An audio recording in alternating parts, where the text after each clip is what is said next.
manaa kaninyo Maana sa kanimo. pagbasa gikan sa Santos nga Ebanghelyo sumala ni Lucas. Himayaon ikaw, O Ginoo. Si Jesus miingon sa iyang mga tinun-an, sa dili pa mahitabo kining mga butanga, dakpon kamo og lutuson. Taralon kamo ngadto sa mga sinaguga og bilangguon, og dadon kamo atubangan sa mga hari og sa mga punuan tungod kanako. Mao niya kini ang higayon nga makasangyaw kamo sa maayong balita. Sa dili pa kini mahitabo, usaha ang inyong hunahuna nga dili kamo mabalaka kung unsaon ninyo pagpanalipod sa inyong kaugalingon. Kay hatagan kamo igsusulti ug kaalam nga walay usa sa inyo mga kaaway nga makatubag o makapanghimakak. Budhian kamo bisan gani sa inyo mga ginikanan ug mga igsuon, ingon man sa inyong mga paryente ug mga higala, ug patio nila ang pipila kaninyo. Magdumot kaninyo ang tanan tungod kanako, kapan walay bisan usa kabuhok sa inyong ulo nga mawala. Pabilin kamo nga malig-on, kay niining paagiha maluwas kamo. Ang Ebanghelyo sa Ginoo. Daygon ikaw, O Kristo.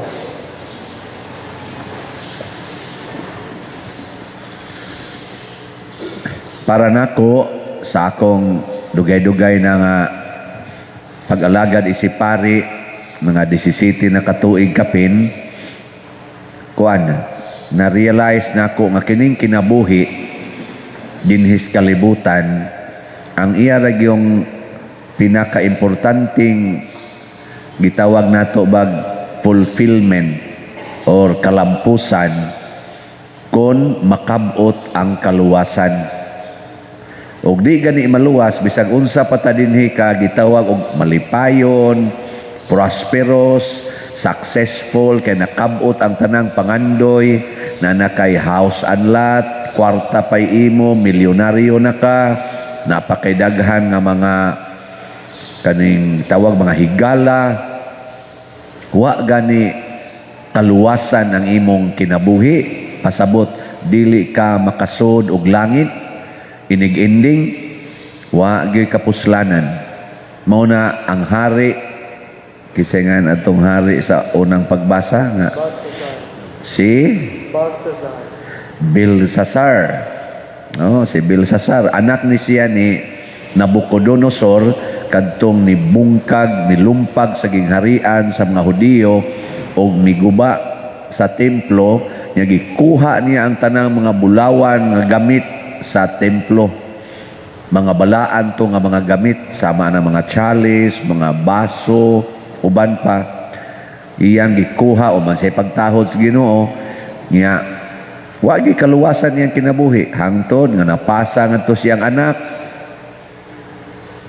Sa may nahitabo siyang anak, sa taliwa sa iyang kalipay, kuyog sa iyang mga 1,000 ka mga pangulo sa katawhan, iyang mga trusted officers, naluya siya, nawadas umoy, nang luspad, nangurog ang tuhod. Kamo diha, musta man, wap amo mang luspad, wap amo mawadis umoy, wasad, wa pa mangurog inyong tuhod. Hapit na, nanamay di na kay kanaog sa hagdanan, kurog ng tuhod, inigdulhog ba? Ay daghan eh. Nya mamugos ra bag yung simba. Nya dili na maoy kurog sa tuhod kanang matiguang ta. Sa may kurog sa tuhod kana bang di nakahapit makapadayon. Daghang mga asawa karon wa kapadayon sa ilang pagkaasawa, nakigbuwag sa ilang bana. Wa nay umoy ang ilang tuhod pagpadayon. Daghan sang mga bana karon nga wa na kapadayon sa pagkabana, nakigbuwag na sa ilang asawa. Munang naataroy gitawag og divorce. Daghan sang mga pari wa kapadayon sa ilang pagkapari, nangurog ang tuhod, nanggawas og nagminyo kay lig-on pa kuno silang tuhod. Nanom din ang maminyo, kinamitay din nagtuhod ay. Brad Titing, kinahanglan nagtuhod. Ang akong tuhod karon medyo nanay gamayng gout, sakit-sakit na. Din alang yun ko magminyo di ay ginamitan din nagtuhod. Daghan sa ron nga mga madre, wa kapadayon sa ilang pagkamadre, naluya ang tuhod o ang resulta ng gawas sa ilang congregation o ang uban ang aminyo, ang uban gani napaangkan, ang uban pa gani napangasawa o mga dili na gyud matuhuon sa Ginoo. Ana ako'y pipilang hibaw-an ni ana. Wa kapadayon ba? Nya daghan sa mga Katoliko namiya sa pagkakatoliko, namalhin ngadto sa laing sikta kay di sad kapadayon ang ilang tuhod tungod sa mga kasinatian nga para nila lisod. Muna si Kristo diri sa atong ebanghelyo mi warning siya. Ingon siya, sa dip amo makasud og langit, pasabot sa dip amo makasinati niya ng kalipay nga akong gisulti ninyo, diin maghari mo didto, yang gingnan niya mga apostoles ba? Sa di pa ni mahitabo, dakpon mo, taralon mo sukmanan, lutoson mo, unayon pa mo og lutos sa inyong kaugalingong ginikanan, mga igsuon, mga paryente, or nakong pari tingali, unayon kas imong mga parishioners. Or kamo mga parishioners, unayon mo sa pari og lutos. Na sinati na ninyo? Nga dumtan mo? Wapa? Sa ato pa wapa, mo musunod sa Ginoo. Kaya musunod sa Ginoo, dumtan man kita. Nya naamang masakitan. Nya lutuson yun. Lisod-lisoron kita. O kining tanan nga gipanagna ni Kristo, apil na ang pagpatay na sinati nila ni Saint Anne, kaysa ning ato rong celebrate sila si Andres Dunglak og mga kauban. Grabe ang paglutos dito sa Vietnam ni ato mga 17th to 19th centuries. Grabe yun.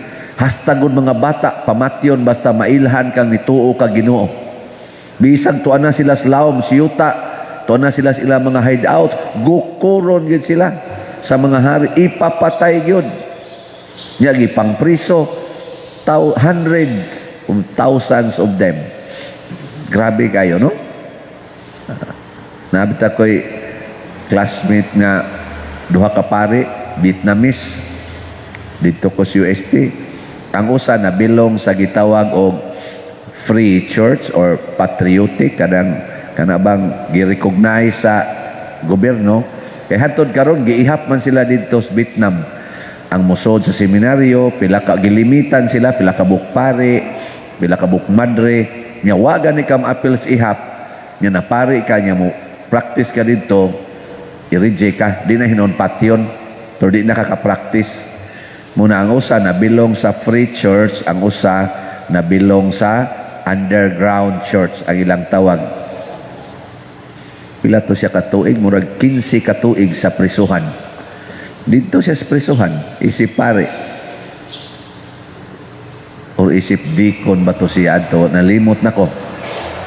Basta kuno, ang mga piniriso dito, iyang bunyagan, nang mamunyag siya, kay ang ila kuno ditong kaliguanan kanamang linya tanan ba? Linya tanan magkita ra mo diha. Wa na lay uwaway, hubo tanan ha, linya ngadto. Mukuha ra kuno siyang balde nya ang iyang kauban sa di pa mahumod sa tubig, iyang bubuang tubig. Muras lang magduwa-duwa ba? Nya mao na dito'y baptism. Daghan ko no kay siyang mabaptismo ano, sa bliga lagi ang tubig, baptize na to. Di lang yun manguros, kay manguros ka na may gwardiya. Patyon mo di kag ritso. Buo lang tubig. Nag-discuss man mi ato sa different ways sa kanibang pag-impose sa sacrament. Creative way ba? Yan, santo aman sila, under man sila sa persecution. Buo-buo niyang tubig sa kabalde. Nya dito sa China, kay mao sa ng China na amang sa underground ay patriotic. Ang ako sang kaila nga deacon, 5 ka tuig siyang deacon, wa maordinahe kay iyang obispo na priso. Ato ni uli siyang China pag human siyang masteral unya ibisita niyang iyang obispo dito. Niyang obispo buutan man kay na suod-suod sa kuno ang ubang mga guards. Ingong kuno dayon ang obispo. Kaman, ordinahan na tika, pero gilain lang pagsulti para kay close kuan man gyud monitoring. Yun siya. Okay ra. Siya sige, mga unta. Imbitar pa nilang guard, paniod to. Niya kuha din siya nakana kunong murag siopaw nila, bakal mo na ilang murag rice. Siopaw pagkuha niya ingon siya, ayaw lang na kari lang diya naman ko. Ingon siya, ayaw, lahi ni gipikas ang siopaw, gihatag na to niya. Mao na to yung ordination niya. Niya gihikap na iyang oba, ingon siya, astilan gid nimo, kabuutan gid nimo. Giana ra iyang oba, wayo kasabot diha mga guard. Nang hilak gon mi pagkantamisa niya, mautoy iyang ordination. Kami daghan pa kay mga ritual, hapa-hapa pa, picture pa sila dito. Ana. Nya paghuman niya dito og ordain atong klasihas pagka-ordination, dito na siya nagkantamisa sa UST pag uli niya. Hagas taong iyang luha o ang among mga luha. Ingon ana kalisod ang giagian nining mga santos. Pero kinahanglan tang moagi ana. Nya unsa may makaluwas na to matud pang Kristo, kung magpabilin mong malig-on. So kanang mga asawang sigihag kulatas bana unya nangaguba ng naong, nang lagom na, nangatangtang ng ngipon, nya di gyud mo biya hangtod mamatay kana santa gina.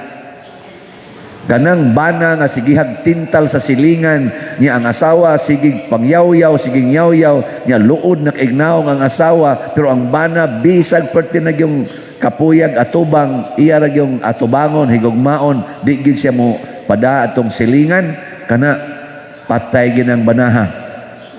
Pero santo gina. Nga kung papas una, hilumon man to, akong mama man mo, yawan-on kay tanan, siging latos. Hantod edad ko mga siguro mga 10 anyos, 11 ba to? Mag-average ginag kaduha latoson so sa kadlaw. Sangas bayabas. Muna kaniya kong lawas pertin daghanang sangas bayabas dinhi nga upos. Kay upat pa may kabuklaki. Nya, upat kabuklaki nya sinan gana. Nya ang prinsipyong mama, usay namo makasa kanang sala ba nga according to her standard. Natan maingon siya, magsaba-saba mi, magduwa-duwa mi, nya mo kalit ingos mama, hunongan na. Nya kanin bata di magina mo hunong, mo anag kadiyot, ikaw man gimok na sad. Ikaduhang badlong ana, piti na ka. Nya usa gani iyang mabadlongan, kami tanan latoson.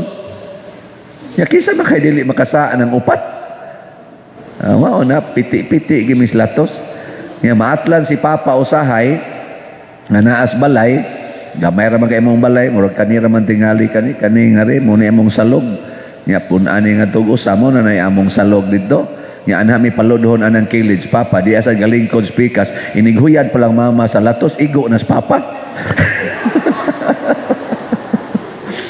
Unya katos Papa kay maghilom-hilom ra man gito, kay hilomon man kayo. Butan kay ba? Nga hilom. Sige na mo ngaab diri ka na bitang wa pa ka maghilak diyan na sa latos nga ni dapat nimo. Mura mag masumpay ba? Mura magmuluom ang bata. Ako kapilan ko ni luom nga kana bitang hapit na ko mahuman untag hilak, gilatos na sana na sumpayan. Kay magsige magyaw-yas mga kamo mga pistiha mo, kamo mga animal mo, kamo mga bagahe mo.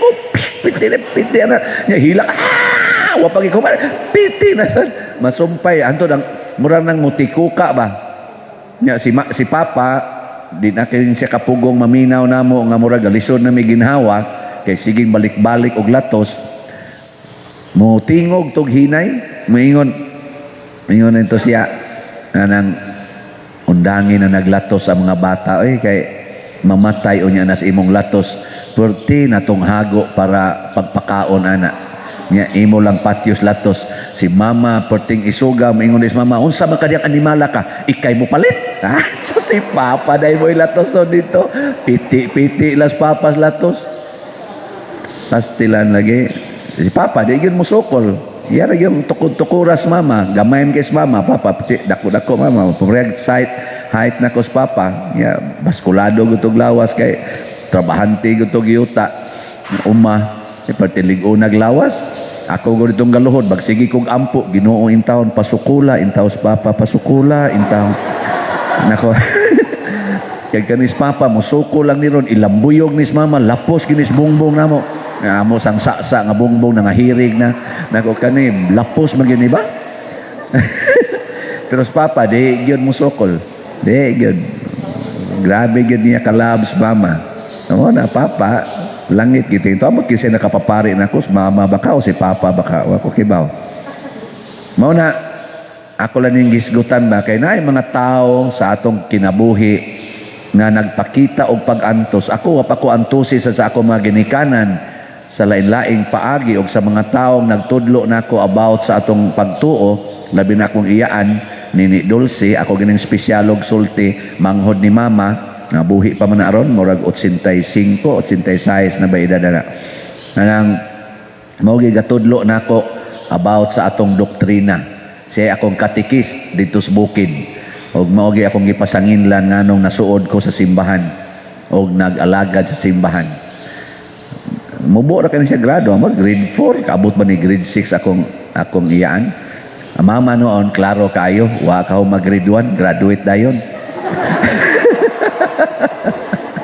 si papa sad murag mga duha ra ka semana grade 1 graduate sa dayon bright na lagi mga ginikanana lagi pero grabe ang ilang kon wa gyud ko kadungog nga naglali sila tungod sa among kalisod partig kwarta wa gyud ko kadungog ana ug tungod aning ilang pagka mapailobon og pagdawat sa kakabos nakat-on ko mo nang karon wa sa gyud ko mahangol og kwarta sige lang kong pamaligyag slat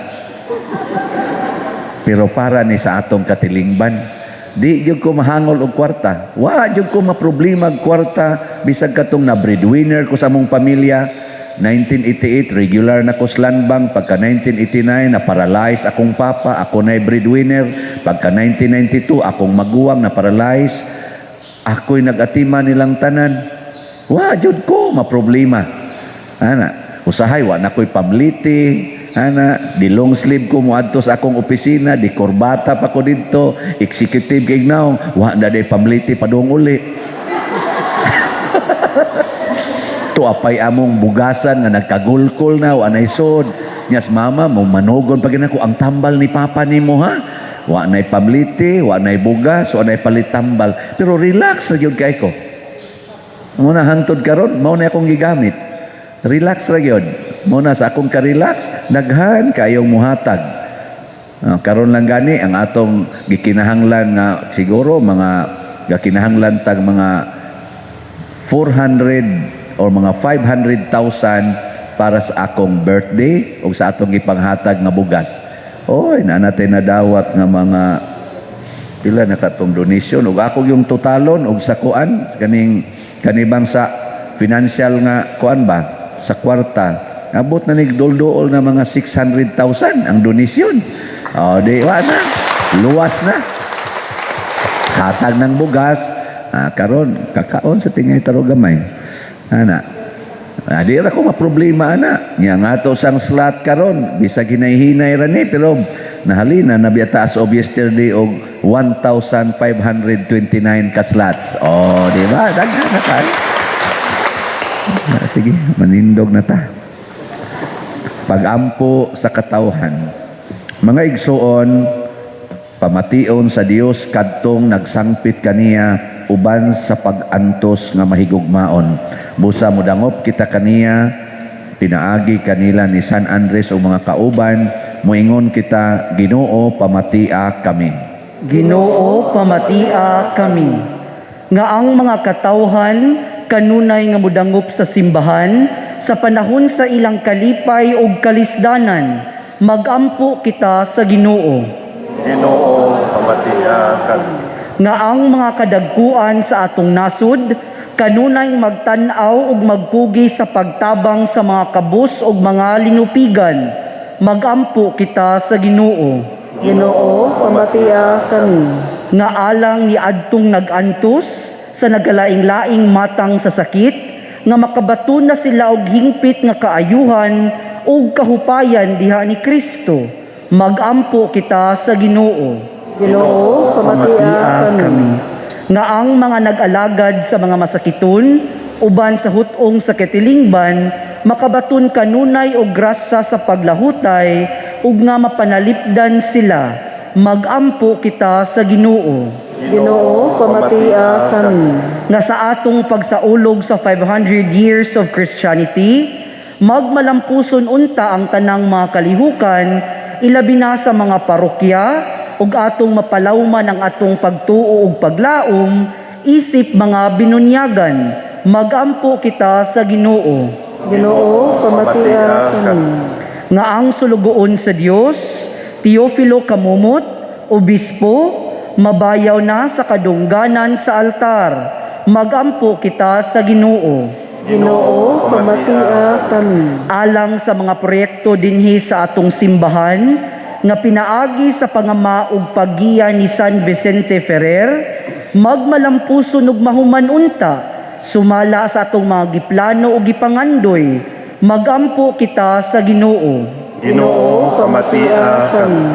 Alang sa tanang mga benefactors ug donors sa atong simbahan, nga mihatag og finansal ug laing-laing hinabang, ug alang sa mga nagtrabaho dinhi sa atong mga proyekto, nga hatagan unta sila sa Ginoo ug daghan pang mga grasya sa ilang kinabuhi, malikay sila sa mga kadautan ug mulampos unta ang tanan nilang mga paningkamot, magampo kita sa Ginoo.